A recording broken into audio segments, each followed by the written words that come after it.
langsung. Ya Bapak Ibu Saudara yang diberkati oleh Tuhan, hari ini kita belajar dari 1 Korintus pasal 2 ayat 7 dan 9. Mari kita buka Alkitab kita sama-sama dulu sebelum kita belajar PowerPoint ini dengan singkat. 1 Korintus pasal yang kedua ayat 7 dan 9.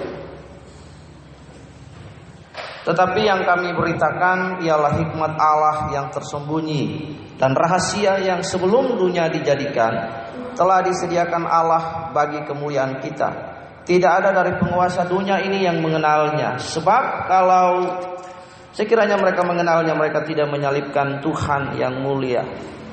Tetapi seperti ada tertulis,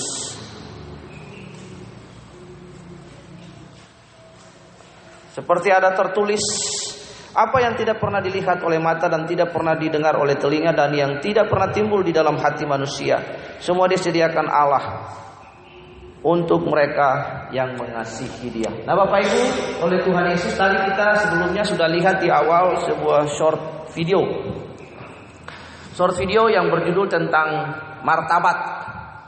Di dalam martabat itu kita akan menemukan dua hal. Orang biasanya mencari martabat itu mereka mencari yang namanya nilai dan harga. Harga adalah sesuatu yang diberikan nilainya kepada manusia, kepada sesuatu, benda, barang. Sementara nilai adalah kualitas isi dari kandungan tersebut. Nah nanti kita akan lihat.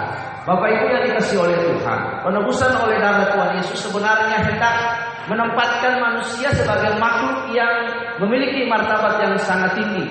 Martabat yang ideal yang disediakan oleh Allah sebelum dunia dijadikan. Bapak Ibu, ketika Tuhan menciptakan manusia, Dia menempatkan ada dua hal di dalam diri manusia, yaitu selem dan demut. Nanti kita belajar pada bagian yang lain. Tetapi kalau kita melihat di dalam Roma 3 ayat 23, dikatakan bahwa semua manusia telah kehilangan kemuliaan Allah. Mereka telah kehilangan gambar Allah, nilai Allah di dalam dirinya. Itulah sebabnya dalam suatu percakapan yang singkat, mereka ingin menjebak Tuhan Yesus. Para Farisi bertanya dengan sebuah question trap, pertanyaan jebakan Batman kepada Tuhan Yesus. Tetapi bukan Tuhan Yesus jika Dia tidak diberikan hikmat, karena mempunyai hikmat, maksudnya mempunyai hikmat untuk menjawab jebakan itu. Mereka berkata, kepada siapakah kami harus membayar pajak? Kepada Kaisar. Dan Tuhan Yesus mengambil sebuah koin dan Dia berkata, ini gambar dan tulisan siapa? Lalu Tuhan Yesus mereka menjawab gambar dan tulisan Kaisar. Lalu Yesus menjawab kepada mereka, berikanlah kepada Kaisar apa yang Kaisar punya, dan kepada Allah apa yang Allah punya. Karena itu di dalam diri kita ada gambar dan peta Allah, ada tujuan Allah. Itu adalah martabat kita. Keselamatan adalah rancangan Allah untuk membawa kita kembali kepada sebuah kondisi semula before Adam and Eve fall in sin. Sebelum Adam dan Hawa jatuh ke dalam dosa. Karena itulah penebusan oleh darah Tuhan Yesus yang sebenarnya hendak menempatkan manusia sebagai makhluk yang memiliki martabat yang sangat tinggi. Korintus ini menjelaskan kepada kita dalam 1 Korintus pasal yang kedua ayat yang kelima sampai yang ketujuh. Inilah yang luar biasa Bapak Ibu, bahwa penebusan terjadi bagi kita. Hal ini dikalimatkan dengan kalimat yang diberinya kuasa supaya menjadi anak-anak Allah. Karena itu dalam 1 Yohanes pasal 1 ayat 12, bahwa setiap orang yang menerimanya diberinya kuasa untuk menjadi anak-anak Allah, eksosia, artinya hak. Di dalam hak tersebut terdapat potensi untuk meningkatkan atau memulihkan martabat yang harus dimiliki oleh makhluk ciptaan Tuhan yang disebut manusia ini. Jadi ketika manusia jatuh ke dalam dosa, mereka kehilangan gambar dan tujuan Allah. Mereka kehilangan dignity-nya mereka. Setiap orang yang jatuh ke dalam dosa dan berkubang dalam dosa, mereka kehilangan dignity-nya mereka. Bapak Ibu perhatikan sebuah contoh yang sederhana, sama seperti Simpson. Dalam kehendak bebasnya, dia kehilangan kehormatan. Dia kehilangan sebuah kehormatan dari seorang yang dijadikan Allah, dipakai oleh Allah, tetapi menggunakan kehendak bebas secara sembarangan, akhirnya tidak ada harga dia. Dosa membuat manusia tidak memiliki keberhargaan pada mata Allah. Orang-orang yang berdosa, Bapak Ibu perhatikan, tidak memiliki keberhargaan di mata Allah. Dalam pengertian mereka kehilangan gambar diri. Nah, gambar dirinya mereka itu akan ditemukan, citra diri mereka akan dipulihkan jika mereka menerima Allah. Mereka menerima penebusan Yesus Kristus dan kemudian diberinya kuasa untuk menjadi anak-anak Allah. Nah, di dalam eksosia, kuasa yang diberikan itu Allah menciptakan penebusan untuk diterima dan dipercayai Roh Kudus sebagai meterai dan menuntun kita kepada segala kebenaran. Itulah sebabnya dikalimatkan, diparafrasekan dengan begitu manis di dalam Yohanes pasal yang ke-8 ayat yang ke-32. Jika kamu mengenal kebenaran, maka kebenaran itu akan memerdekakan kamu. Kebenaran yang mana? Kebenaran yang personal. Who is the truth? The truth is Jesus. Yesus berkata, akulah jalan, kebenaran, dan hidup. Tidak ada seorang pun datang kepada Bapa jika tidak melalui aku. Hal yang sama juga diungkapkan di dalam Yohanes pasal yang ke-16. Bapak Ibu 14 ayat ke-6 bahwa Roh Kudus mengilhami dunia akan 3 hal: kebenaran, penghakiman, dan dosa. Dia memberitahukan ini supaya sejajar dengan apa yang disampaikan oleh Yesus di dalam Matius pasal yang ke-4 ayat 17. Dan di dalam Matius pasal yang ke-3 ayat yang ke-2. Bahwa mulai saat itu Yesus memberitakan, bertobatlah, bab kerajaan sorga sudah dekat. Orang yang tidak memanfaatkan potensi tersebut berarti tidak bersedia memiliki martabat yang baik sebagai manusia. Nah, martabat hari ini dicari di mana-mana, Bapak Ibu, dikasih oleh Tuhan. Orang ingin bermartabat, dia harus kaya. Orang ingin bermartabat, dia harus punya gelar, dia harus punya status sosial.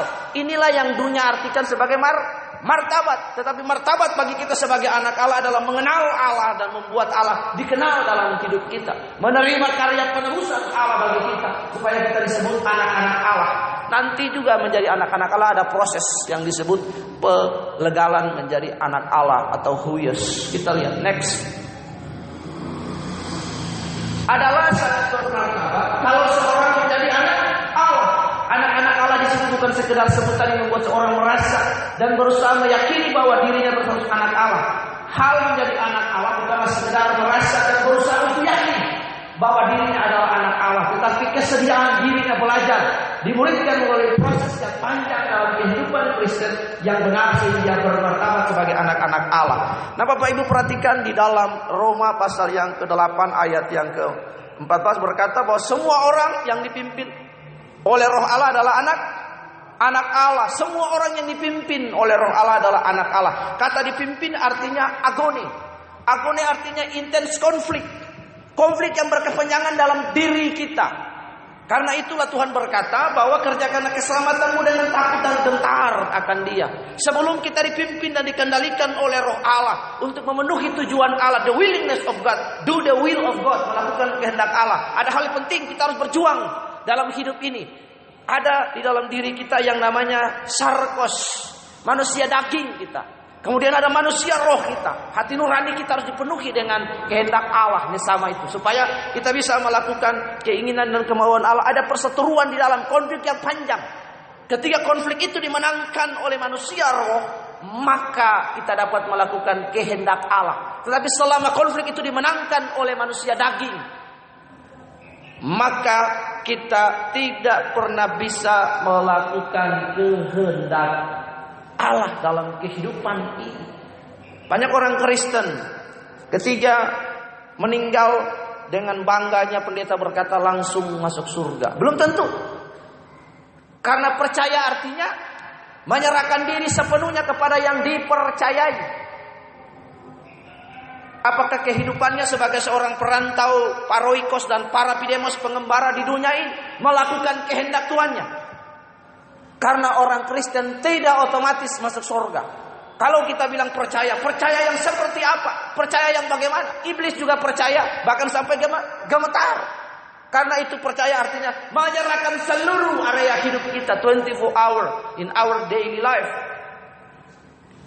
Kita serahkan kepada Tuhan Yesus, jadi tidak ada kaplingan area lain dalam hidup ini.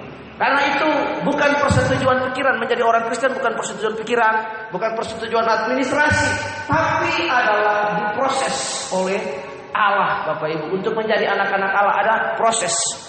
Kalau di Yunani itu proses pengangkatan anak, itu dia diambil, dia dilatih, dia dikasih pekerjaan sampai nanti tuannya sudah mau meninggal, lalu dia diperkenalkan dalam sebuah pesta. dalam sebuah pesta itu mirip-mirip sama agoge, pelatihan agoge. Saudara kalau nonton film Gladiator, film kerajaan-kerajaan Yunani atau film 300 itu, saudara bisa menemukan proses perekrutan mencari anak bibit yang terbaik. Anak itu dilatih, diajar, dikasih pekerjaan. Bagi orang-orang Romawi nanti yang tidak punya anak, lalu situ dia dilatih sampai akhirnya dia dikasih tanggung jawab, seluruh harta menjadi miliknya.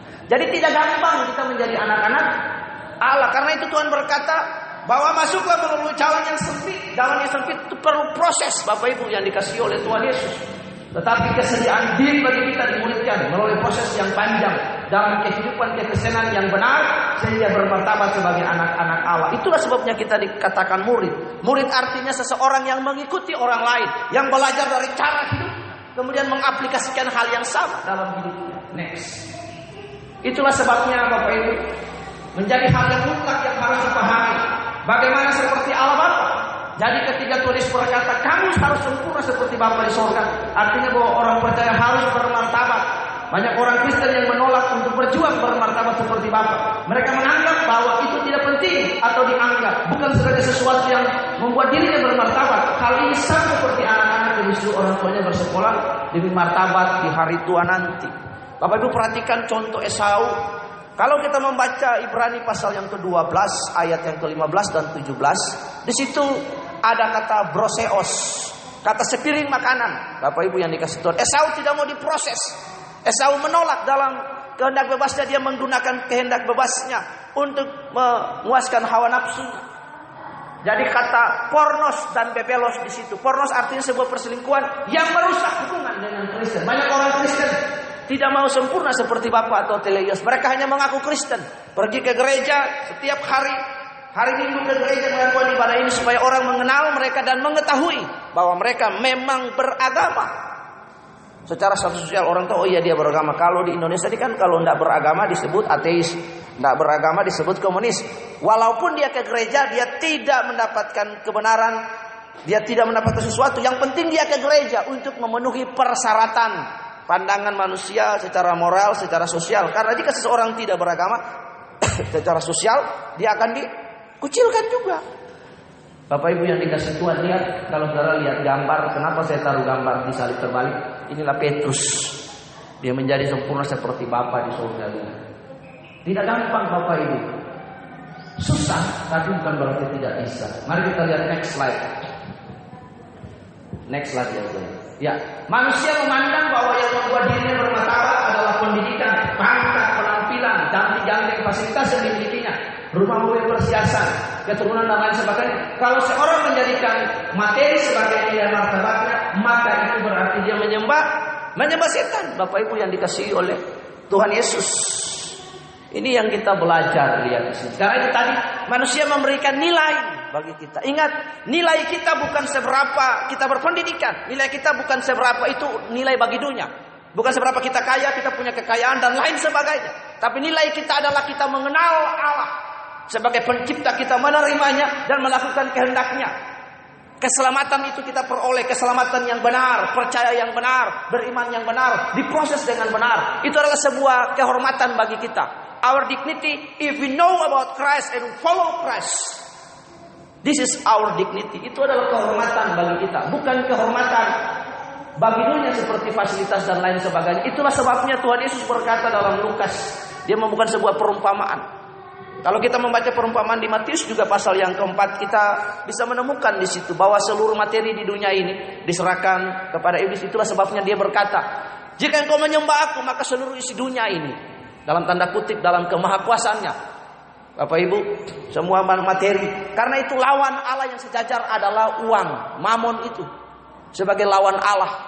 Dan orang bisa menyangkal Allah karena uang, orang bisa tidak melayani Allah karena uang dan lain sebagainya. Lihat di sini, Bapak Ibu, martabat, maka itu berarti dia menyembah setan, mamon. Akar segala kejahatan adalah cinta uang tadi. Motif kita, karena segala sesuatu yang diletakkan, yang diberi nilai oleh manusia lebih daripada Allah, itu adalah bukan Allah. Lihat, ilah yang lain. Kita lihat dulu, tolong buka Lukas pasal yang keempat ayat 5 sampai ayat ke-8.